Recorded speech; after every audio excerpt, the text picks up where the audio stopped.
আল্লাহ সব জায়গায় আছে এই কথা সঠিক নয়। যদি আল্লাহ সব জায়গায় থাকেন তাহলে দুনিয়ার সব জায়গা ভালো না, কিছু কিছু খারাপ আছে। পৃথিবীর মানুষ আল্লাহকে প্রশ্ন করবে তুমি কোথায় আছো। রব্বুল আলামিন প্রশ্ন করার আগে জবাব দিয়ে দিয়েছেন আর রাহমানু আলাল আরশি ইস্তাওয়া। আল্লাহ পাক আরশে আজিমে আছেন। কোথায় আছেন বলে? এক আঙ্গুল আকাশের দিকে উঁচু করে বলেন আল্লাহ কোথায় আছেন? আল্লাহ তাআলা সর্বস্থানে বিদ্যমান, এটা কোরআন হাদিসে কোথাও নেই। আমাদের ইমাম আবু হানিফা, ইমাম আবু ইউসুফ তারা এই কথাকেও বললে তাকে দুর্রা মারতেন, শাস্তি দিতেন। কারণ এই কথা হলো সর্বজীবে ঈশ্বর। আল্লাহ তাআলা কোরআনে বারবার রিপিটেডলি বলেছেন আল্লাহ আরশের ঊর্ধ্বে আছেন। ইমাম আজম আবু হানিফা রাহমাতুল্লাহকে জিজ্ঞেস করা হয়েছিল যে কোনো ব্যক্তি আল্লাহ আরশে আজিমে আছেন যদি বিশ্বাস না করে তো বলছে এটা কুফরি করলো। কেউ যদি বলে আমি জানি না আল্লাহ কোথায় আছে, বলে সেটাও কুফরি করলো। তাহলে আল্লাহ আরশে আজিমে আছেন উপরে, জানা যেমন ফরজ, মানাও ফরজ। আল্লাহ কোথায় নাকি এখানে আছে, আমাদের লগে আছে? ভুলভাল ধারণা রাখা যাবে না, কোরআনের উল্টা চিন্তা করা যাবে না। আর রহমান আলাল আরশি ইস্তাওয়া, আল্লাহ তাআলা হলেন আরশে আজিমের উপরে। সুবহানাল্লাহ। রাখবেন আর রহমান আলাল আরশে ইস্তাওয়া, আরশের উপরে তিনি। সুবহানাল্লাহ। আরশের ভিতরে না, আরশের উপরে। আরশ আল্লাহর জ্ঞান আছে সব জায়গায়, আল্লাহর জ্ঞানটা সব জায়গায় আছে। আল্লাহ সবকিছুকে নিয়ন্ত্রণ করেন, তবে শারীরিক ভাবে তিনি সব জায়গায় নেই। সহিহ মুসলিমে খুলে দেখুন, রাসূলুল্লাহ সাল্লাল্লাহু আলাইহি ওয়াসাল্লাম বলেছেন, এক মহিলা তাকে জিজ্ঞাসা করেছিলেন আইন আল্লাহ, আল্লাহ কোথায়? সে আসমানের দিকে দেখিয়ে দিয়েছিল। আল্লাহ রাসূল বলছেন সে মুমিনা। তাহলে বোঝা গেল আল্লাহ তাআলা আসমানের উপরে রয়েছেন, কিন্তু তার জ্ঞান, তার দৃষ্টি, তার শ্রবণ শক্তি সবকিছুই সমগ্র সৃষ্টি জগৎকে ব্যাপ্ত করে রেখেছে, জড়িয়ে রেখেছে। ইমাম আবু হানিফা রাহমাতুল্লাহি আলাইহি জাহমিয়া সম্প্রদায়কে চারজন ইমামের মধ্যে তিনি সর্বপ্রথম কাফির ঘোষণা করেছেন। কাদেরকে? জাহমিয়া সম্প্রদায়কে। জাহমিয়া সম্প্রদায়ের আকীদা ছিল যে আল্লাহ সর্বত্রই বিরাজমান। মসজিদ কি? বাইতুল্লাহ। আল্লাহ এই ঘরে থাকেন না, তিনি কই থাকেন? আল্লাহ কোথায় থাকেন?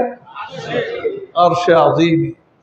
ওয়াল ঈমানু বিহি ওয়াজিব, এই কথার উপর ঈমান আনতে হবে আল্লাহ আরশের উপরে আছেন, কিন্তু তার কুদরত, তার ক্ষমতা গোটা বিশ্বের সব জায়গায় আছে না নাই? আল্লাহ রাব্বুল আলামিন কোরআন কারীমের একাধিক আয়াতের মধ্যে 6টি আয়াতের মধ্যে আল্লাহ সুবহানাহু ওয়া তাআলা বলেছেন যে আর রহমান আলাল আরশি ইস্তাওয়া, দয়াময় রহমান আল্লাহ রাব্বুল আলামিন আরশের উপরে আছেন। এর অর্থ এটা নয় যে তিনি আরশের মধ্যে আছেন। আল্লাহ সর্বত্র বিরাজমান, এই আকীদা কেমন?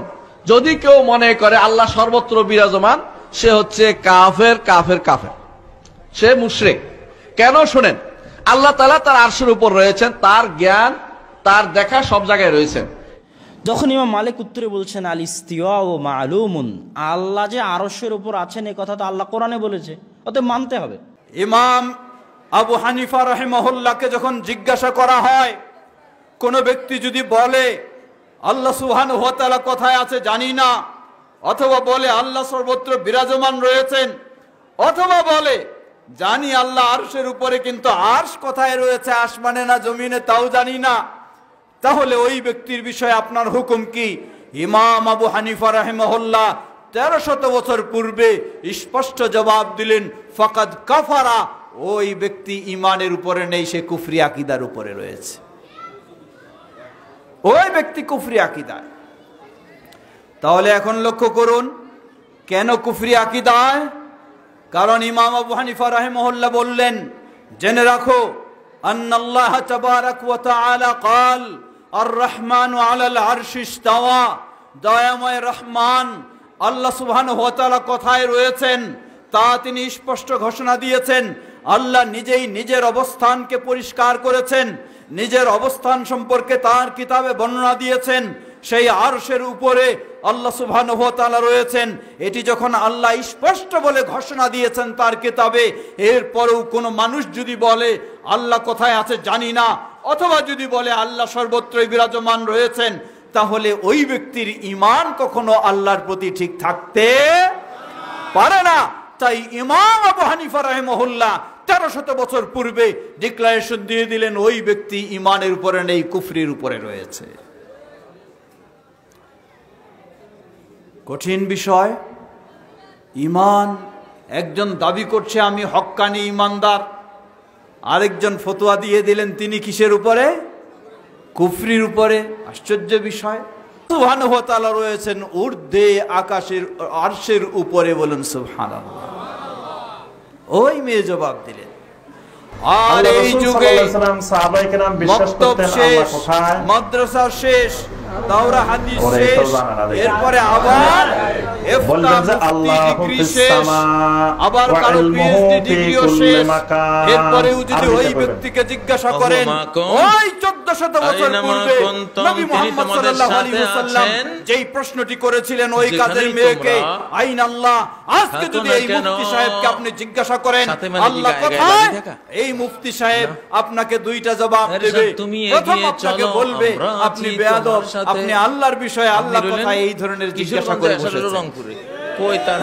দ্বিতীয় বলবে এই সাথে মানে কখনো এরপরে সে জবাব দিবে কেন জানেন না তোমার আল্লাহ সমর্থনে সর্বত্র আছি, বিরাজমান, তোমাকে ভোট তৃতীয় দানে আছি, বলবে তোমার নির্বাচনী প্রচার অভিযানে আছি।